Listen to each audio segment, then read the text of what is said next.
بسم اللہ الرحمن الرحیم۔ فرعون مصر کی بیٹی کی خدمت گزار نوکرانی خدا پرست تھی۔ ایک دن اس کے سر میں کنگھی کرتے ہوئے اس کے ہاتھ سے کنگھی گر گئی۔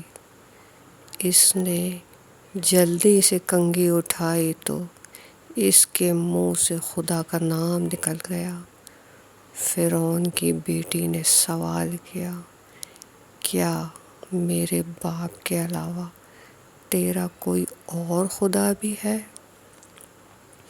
نوکرانی نے کہا، میرا اور تیرے باپ کا اور زمین و آسمان کا رب خدا یکتا ہے اور جس کا کوئی شریک نہیں ہے۔ فرعون کی بیٹی بھاگی بھاگی روتی ہوئی اپنے باپ کے پاس پہنچی۔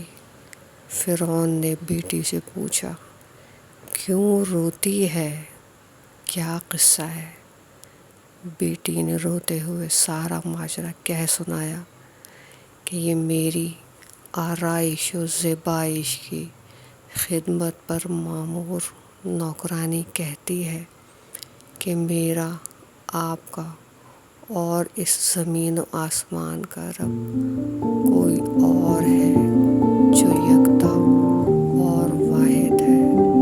فرعون نے فوری طور پر نوکرانی کو طلب کیا اور اس سے کہا، یہ جو باتیں تو نے میری لڑکی سے کی ہیں، اگر اس سے باز نہ آئی تو میں تیرا سر قلم کروا دوں گا۔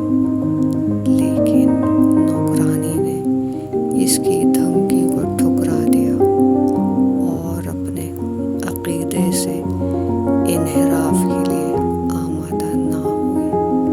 فرعون نے حکم صادر کیا، اس کے چاروں ہاتھوں اور پیروں میں میخ ٹھوک دی گئی اور میخوں کو زمین میں گاڑ دیا گیا اور اس کے سینے پر سانپ اور بچھو چھوڑ دیے گئے۔ پھر فرعون نے کہا، اپنے دین سے دستبردار ہو جاؤ۔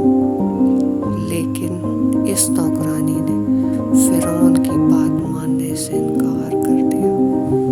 فرعون نے حکم جاری کیا کہ اس عورت کی بڑی بیٹی کو لا کر اس کے سینے کے اوپر ذبح کر دیا جائے۔ اس کی بیٹی کو لا کر اس عورت کے سامنے اس کے سینے کے اوپر ذبح کر دیا گیا، لیکن وہ بھی کلمہ توحید سے باز نہ آئی۔ اس عورت کی ایک شیرخوار بیٹی تھی، اسے بھی لا کر اس کے سینے پر ذبح کر دیا گیا، لیکن اس نے اپنے دین سے انحراف نہیں کیا اور بالآخر اسے بھی ذبح کر دیا گیا۔ اس سچی مومنہ نے قتل ہونا پسند کیا، لیکن دین سے دستبرداری